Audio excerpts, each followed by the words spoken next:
பிரசங்கின் புஸ்தகத்துல the book of எக்லேசியஸ்ல நீங்க படிக்கும்போது 1ஆம் வசனத்துல ஒவ்வொன்றுக்கும் ஒவ்வொரு காலம் உண்டு, வானத்தின் கீழ் இருக்கிற ஒவ்வொரு காரியத்துக்கும் ஒவ்வொரு சமயம் உண்டு. The Bible very clearly states, என்ன சொல்லுதுங்க, எல்லாத்துக்கும் ஒரு காலமும் ஒரு சீசனும் இருக்கிறது. Amen. Hallelujah. இந்த காலமும் சீசனும் it doesn't occur because we want to see things happening. நமக்கு விருப்பம் தான். ஃபார் எக்ஸாம்பிள், நம்ம உலகத்துல இருக்கும் போது தேவன் என்ன பண்ண இருக்கிறாங்க, சீசன்ஸை வச்சு இருக்கிறாரு. ஆமென். வெயில் காலம் இருக்கிறது, மழைக்காலம் இருக்கிறது, குளிர்காலம் இருக்கிறது. ஸோ இப்படி we have different season. அந்த சீசன் எல்லாம் பாத்தீங்கன்னா அந்தந்த சீசன்ல அந்தந்த காரியங்கள் நடந்து கொண்டேதான் இருக்கும். Even if you say I don't like this season, winter பிடிக்காதுன்னா you will go through that winter season. எனக்கு சம்மரே பிடிக்காதுனாலும் கூட அந்த சம்மர் சீசன் வரும். You will live, you will cross through that summer சீசன்ல நம்ம கடந்து போக வேண்டிதான் இருக்கும். பிகாஸ் காட் டிசைன்ட், தேவன் அதை டிசைன் பண்ணதுனால this design, the season proves that God is still in control of everything. எந்த மனுஷனாலும், எந்த பெரிய சயின்டிஸ்டாலும், எந்த ஆராய்ச்சினாலையும் இந்த சீசனை மாத்த முடியல. Amen. It's still the same thing. Amen. அதனாலதான் இங்க பிரசங்கி சொல்வார், to everything there is a season and a time to every purpose under the heaven. பூமியின் கீழே எல்லாமே, பூமியில என்ன இருக்குதுங்க, அந்தந்த காலம், ஒரு காலமும் சீசனும் இருந்து கொண்டுதான் இருக்கிறது. அந்தந்த காலத்துல அந்தந்த நேரத்துல அது நடக்க வேண்டியது நடந்து கொண்டுதான் இருக்கும். அதுக்கு எக்ஸ்பிளனேஷன் அவரே கொடுக்கிறார். என்னன்னு, பிறக்க ஒரு காலம் உண்டு, இறக்க ஒரு காலம் உண்டு, நட ஒரு காலம் உண்டு, நட்டதை பிடுங்க ஒரு காலம் உண்டு. For everything. பிறந்தாக இறக்கணும், ஆமென், ஹல்லேலூயா, நட்டாத பிடுங்கணும், இப்படி விதைச்ச பிறகு அதை அறுவடை பார்க்கணும். இதெல்லாத்துக்கும் ஒரு காலம் உண்டு. சோ தீஸ் சீசன்ஸ் அது தேவன் நியமித்தபடி நடக்கிறதா இருக்கிறது. ஹல்லேலூயா. 11வது வசனத்துல பாத்தீங்கன்னா, அவர் சகலத்தையும் அதின் காலத்துல நேர்த்தியாக செய்திருக்கிறார். It means God has done everything perfect in his season, because God knows the best for you. நமக்கு நாம அநேக நேரத்துல என்ன பண்றோங்க, நம்ம ஏதாச்சும் ஒரு ப்ராஜெக்ட நாம பிளான் பண்ணுவோம்னா, நமக்கு இந்த சீசன்ல, இந்த காலத்துல, இந்த நேரத்துல நமக்கு நடந்தா நல்லா இருக்கும் நம்ம யோசிப்போம். ஆமென். நாம எந்த அளவுக்கு யோசிக்கிறோமோ, if you are a child of God, if you are a born again Christian, God is more concerned about your future. உங்க எதிர்காலத்தை குறித்து அதிக கரிசனை உள்ளவரா இருக்கிறார். ஆமென். Hallelujah. He knows from the end, from the beginning. உங்க முடிவை தொடங்கி ஆரம்பத்துல இருந்து எல்லாம் அவருக்கு தெரியும். So he knows everything. அதனால God wants in உங்க வாழ்க்கையில, எல்லா வாழ்க்கையில எல்லாமே அழகா இருக்கணும், அற்புதமா இருக்கணும், ஆச்சரியமா இருக்கணும்னு கர்த்தர் விரும்புகிறார். But many a times things doesn't happen as we planned and as designed. But ஒரு காரியம் நிச்சயம் நடக்கும். தேவன் தீர்மானித்தபடி, திட்டத்தின்படி அந்தந்த காரியங்கள் அந்தந்த நேரத்துல நடக்கிறதை நாம் பார்க்கலாம். நீங்க தானியேல் எழுதின தீர்க்கதரிசியின் புஸ்தகத்துல நீங்க படிப்பீங்கன்னா, தானியேலுக்கு சில காரியங்கள் வெளிப்படுத்தப்படுகிறது. அப்போ தானியேல் என்ன பண்றாருங்க, he begins to pray. ஹல்லேலூயா. 9ஆம் அதிகாரத்துல படிக்கும் போது, ஆமென், தானியேலாகிய நான் 2ஆம் வசனத்துல பார்க்கும்போது, எருசலேமின் பால் கடிப்புகள் நிறைவேறி தீர 70 வருஷம் செல்லும் என்று கர்த்தர் எரேமியா தீர்க்கதரிசியோட சொல்லிய வருஷங்களின் தொகை புஸ்தகங்களால் அறிந்து கொண்டேன். சோ தானியேலுக்கு என்ன இருந்துச்சுங்க, ஒரு எரேமியான் வழியாய் ஒரு பெரிய தீமை நடக்கிறது. சோ அந்த ரெஸ்டோரேஷன், ஆமென், ஹல்லேலூயா, அது ரெஸ்டோரேஷன் எப்போ நடக்கிறது என்பது கூட through the scripture that Daniel was very easily able to understand. Amen. Hallelujah. எரேமியால நீங்க பாத்தீங்கன்னா, God said to Jeremiah, இந்த ஜனங்க, because they are not listening to me, disobeying, நான் 70 வருஷம் I am going to disperse them தூதி வேற தேசத்துக்கு அந்நிய பாபிலோனுக்கு நான் அவர்களை சிறைப்படுத்தப்பட அனுப்ப போகிறேன். ஆப்டர் அதே சொல்லுவார், 70 வருஷத்துக்கு பிறகு மறுபடியும் நான் கொண்டு வருவேன். That is the plan of God. ஆமென். 70 வருஷம். That is so God is so meticulously planned, time table எல்லாம் பிளான் பண்ணி வச்சிருக்கிறாரு. 70 வருஷம் அவர் சொன்னாரு, these people will be, இங்க இருந்து எருசலேம்ல இருந்து யூதேயாவில இருந்து they will be என்ன பண்ண போறாங்க, சிறையிருப்புக்கு கொண்டு போக போறாங்க. அதுக்கப்புறம் again I will bring. So இந்த 70 வருஷம் கணக்க படிச்ச தானியேல் என்ன பண்றாருங்க, அவர் ஜெபிக்க ஆரம்பிக்கிறாரு. ஹல்லேலூயா. ஏதோ ஒரு நாள் 2 நாள் இல்ல, பல நாட்கள் பல வாரங்கள் அவர் என்ன பண்றாருங்க, உபவாசம் பண்ணி அவர் ஜெபிக்கிறாரு. ஜெபித்து கொண்டு இருக்கும் போது ஹல்லேலூயா, நாங்க இதை பண்ணல, நாங்க அதை பண்ணல, நாங்க பாவம் செய்தோம்னு சொல்லி அவர் ஜெபித்து கொண்டு இருக்கும் போது தேவன் என்ன பண்றாருங்க, அவருடைய தூதனை அனுப்புகிறாரு.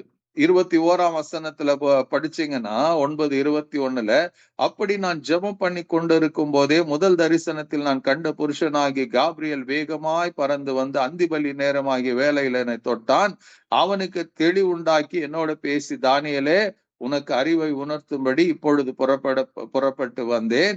நீ மிகவும் பிரியமானவன், ஆதலால் நீ வேண்டிக் கொள்ள தொடங்கின போதே கட்டளை வெளிப்பட்டது. நான் அதை அறிவிக்க வந்தேன். இப்போதும் சொல்லுகிற வார்த்தை நீ கவனித்து கேட்டு தரிசனத்தை அறிந்து கொள்ளு. ஹல்லேலூயா.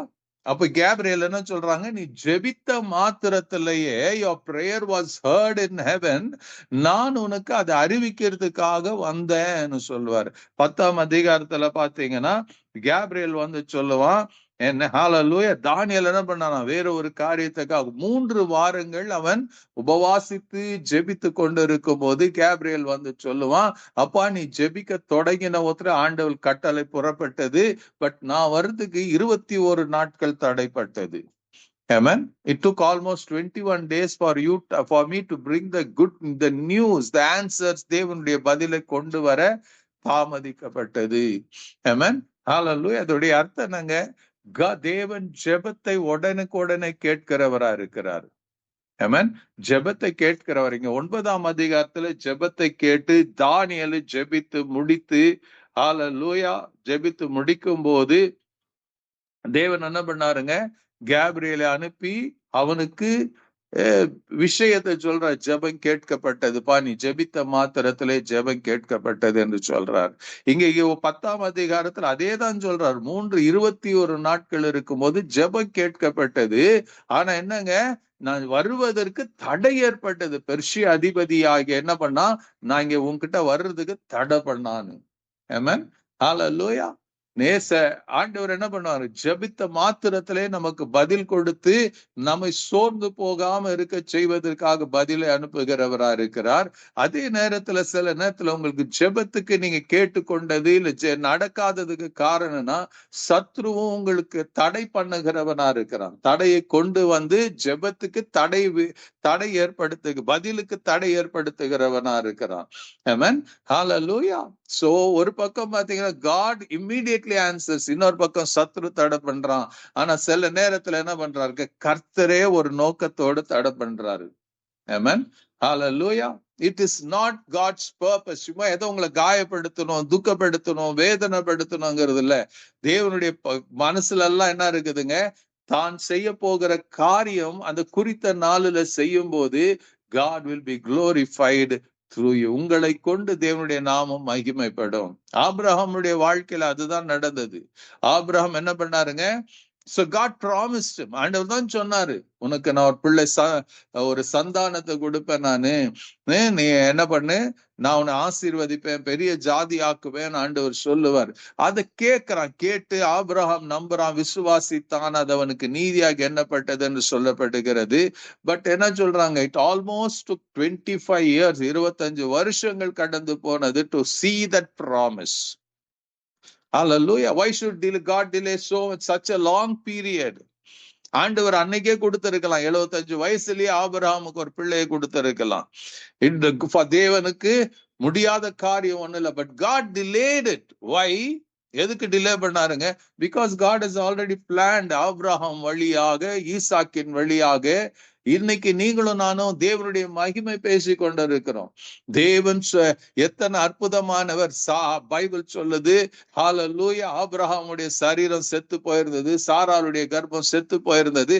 அந்த செத்து போன சரீரமும் செத்து போன கர்ப்பத்திலிருந்து ஒரு ஈசாக்கை தேவன் பிறக்க செய்தார் என்பதுதான் உண்மை, சத்தியம். ஆமென், ஹல்லேலூயா. நம்ம படிக்கும் போது இன்னைக்கு நமக்கு என்ன ஒரு நம்பிக்கை, விசுவாசம் உண்டாகிறது. If God could do a miracle where ஒண்ணுமே முடியாத ஒரு சூழ்நிலையில ஒரு அற்புதத்தை செய்ய முடியுமானால் இன்னைக்கும் கர்த்தர் நமக்கும் செய்ய முடியுங்கிற நம்பர். அதனாலதான் ஆபிரகாமுடைய காரியத்தை படிக்கிறோம். ஹல்லேலூயா. அதனாலதான் தாவீதுடைய வாழ்க்கை படிக்கிறோம், யோசேப்புடைய வாழ்க்கை படிக்கிறோம், யோபுடைய வாழ்க்கை படிக்கிறோம். ஹல்லேலூயா. எதுக்குன்னா these are the things that brings hope in us. அப்போ இன்னைக்கு கர்த்தர் என்ன சொல்றாருங்க, எல்லாத்துக்கும் சீசன் உண்டு. God, the word of God says, amen, hallelujah. எல்லாவற்ற வானத்தின் கீழ் எல்லாத்துக்கும் என்ன இருக்குதுங்க, ஒவ்வொன்றுக்கும் ஒவ்வொரு காலம் உண்டு. வானத்தின் கீழ் இருக்கிற ஒவ்வொரு காரியத்துக்கும் ஒவ்வொரு சமயம் உண்டு. Amen. God doesn't change it. உங்களை அழைத்தவர் உண்மை உள்ளவரா இருக்கிறார். ஹல்லேலூயா. உங்க வாழ்க்கையில நடக்க வேண்டிய காரியங்களை, நிச்சயமா உங்களுக்கு செய்ய வேண்டிய அற்புதங்களை, உங்களுக்கு கொடுக்க வேண்டிய காரியங்களை ஒருபோதும் தேவன் கொடுக்காம இருக்கவே முடியாது. Amen. Hallelujah. So for everything, எல்லாத்துக்கும் தேவன் காலத்தையும் நேரத்தையும் வச்சிருக்கிறார். அப்போ உங்க வாழ்க்கையில நடக்க வேண்டிய காரியங்கள், if you are worried about your children, God has a time frame, time plan for your children. Hallelujah. உங்களுடைய காரியத்தில் உங்க பலவீனங்கள் இருக்கிறதா, God has a time plan. ஆண்டவர் சுகப்படுத்துவார், ஆண்டவர் ஒரு அற்புதத்தை செய்வாரு. ஆமென், ஹல்லேலூயா. தேவன் இன்னைக்கு today if you are not seeing things happening in your life, அதனால கர்த்தர் உங்க மேல கோபமா இல்ல, கர்த்தர் உங்க மேல வருத்தப்பட்டு கொண்டிருக்கல, கர்த்தரால் செய்ய முடியாதுங்கிற காரியம் அல்ல. ஆண்டவருடைய வசனம் சொல்ல, நான் மாம்சமான யாவருக்கும் தேவனாகிய கர்த்தர் என்னால செய்ய முடியாத அதிசயமான காரியம் ஒன்று உண்டோ? God can do anything and everything for you. But ஒரே ஒரு காரியம் என்னன்னா, தேவன் சொல்லிட்டாரு. ஆமென். அவர் சகலத்தையும் அதின் காலத்துல அதின் நேரத்துல என்ன பண்ணுவாருங்க, நேர்த்தியாக அவர் செய்கிறவரா இருக்கிறார். சோ உங்க வாழ்க்கையில God has already written in his calendar. அந்தந்த காலத்துல அந்தந்த நேரத்துல என்ன நடக்கணுமோ அதை எழுதி வச்சிருக்கிறாரு. சோ அந்த காலத்துல அந்த நேரத்துல உங்க வாழ்க்கையில நிச்சயமா நடக்கும். யோசித்து பாருங்க, சில அற்புதங்கள் உங்க வாழ்க்கையில நீங்க நினைச்சு கூட பார்த்திருக்க முடியாது. You would have been சோர்ந்து போயிருக்கலாம், இது நடக்கவே நடக்காது நினைச்சிருக்கலாம். திடீர்னு சில காரியங்கள் உங்க வாழ்க்கையில நடக்கும், நடந்திருக்கும். அன்எக்ஸ்பெக்டட் திங்ஸ் நடக்கும். நீங்க ஜெபிக்க கூட மறந்து இருக்கலாம். Unexpected things will happen. அது அன்னைக்கு மாத்திரம் இல்லை, இன்னைக்கும் நடக்கிற காரியமா தான் இருக்கிறது. ஆமென். அதுதான் கேப்ரியல் தூதன் வந்து புதிய ஏற்பாடுல பாருங்க சகரியாவுக்கு சொல்லுவாரு. சகரியா தூபம் காட்டி கொண்டிருக்கிற அந்த வேலையில அந்த பரிசுத்த ஸ்தலத்துல கேப்ரியல் தூதன் தோன்றி அவர் சொல்வார், சகரியாவே உன் ஜெபம் கேட்கப்பட்டது. ஹல்லேலூயா. உன் மலடியா இருக்கிற உன் மனைவி என்ன பண்ணுவா, கர்ப்பவதியாய் இருக்கிறார். she is pregnant, she is going to deliver a baby. அவனுக்கு யோவான் என்று பெயர் வை. இப்படி எல்லாம் டீடைல்ஸ் கொடுக்கிறாரு. அப்போ சகரியாவோட பதில் என்னங்க, நான் எனக்கு வயசு ஆயிடுச்சு, how can it possible? அப்ப கேப்ரியல் உன் ஜெபம் கேட்கப்பட்டது. ஜெபம் எப்போ ஜெபம் பண்ணான்னு தெரியாது. அவனுடைய திருமணமான காலத்துல ஜெபித்திருக்கலாம், திருமணம் ஆய் குழந்தைகள் குழந்தை பிறக்க தாமதம் ஆயிருக்குமோ ஜெபித்திருக்கலாம். ஹல்லேலூயா. But nothing happened in his time, but it happened in God's time. ஹல்லேலூயா. அந்த காலத்துல பிறந்ததுனாலதான் யோவானுக்கு அத்தனை பேர், people were trembling when John the Baptist அவன் வளர்ந்து ஆளாகும் போது அத்தனை பேரும், amen, everyone in Jerusalem, everyone in Judea, everyone in and around Judea பாத்தீங்கன்னா they trembled before. hallelujah. ஏரோது ராஜா கூட பயந்தானா. why? Because that was the season, God's seasonல. hallelujah. நீங்க ஒண்ணுமே ஃபேமஸ் இல்லாம இருந்தாலும் உங்களை ஃபேமஸ் ஆக்கக்கூடிய வல்லமை கர்த்தருக்கு கர்த்தருடைய சீசன்ல நடக்கும். ஹalleluya. உங்களுக்கு வேண்டிய ப்ரொமோஷன் ஆண்டவர் ஏற்கனவே டேட் மார்க் எல்லாம் பண்ணி வச்சுட்டார். உங்க காலத்தை அவருடைய தேவனுடைய காலத்துல வரும். ஆமென். உங்களுக்குரிய காரியங்கள் உங்க நேரத்துல உங்க சீசன்ல நிச்சயமா வரும். ஹalleluya. Don't ever underestimate. Just wait patiently. கர்த்தருக்காக காத்திருங்க. ஜெபம் பண்ணிட்டீங்களா? வெயிட் பண்ணுங்க. Don't be ரொம்ப முறுமுறுக்காதீங்க. Amen. Wait with expectation. Wait with expectation. God is going to do something more than your expectation. நீங்க வேண்டிக் கொள்கிறதற்கும் நினைக்கிறதுக்கும் மிகவும் அதிகமாய் அவர் ஏதோ ஒன்று செய்ய போகிறாரு. அது நிச்சயமா அவர் செய்வார். ஹalleluya. பட் ஒரே ஒரு காரியம் என்ன பண்ணணுங்க? ஜஸ்ட் வெயிட் இன் எக்ஸ்பெக்டேஷன். அவர் ஏதோ ஒரு மகிமையான காரியத்தை உங்க வாழ்க்கையில அவர் செய்கிறவரா இருக்கிறாரு. ஆமென். ஹalleluya. அவர் உங்களை மறக்கல, அவர் உங்களை ஒதுக்கல, உங்களை தள்ளி விடல. ஆமென். இன்னைக்கு you may be crying, you may be seeing, ஏதோ ஒண்ணு நடக்காதது போல தோன்றக்கூடியதா இருக்கும். But don't give up on your prayer, don't give up on your faith. ஆமென். கர்த்தர் உங்க வாழ்க்கையில செய்ய நினைச்சது நிச்சயமாக அவர் செய்து முடிப்பார். ஆமென். Blessed be the name of the Lord God Almighty. அவர் மகிமையான காரியங்களை செய்தவர், அவர் செய்வார், செய்து கொண்டே இருக்கிறார். Thank you Lord.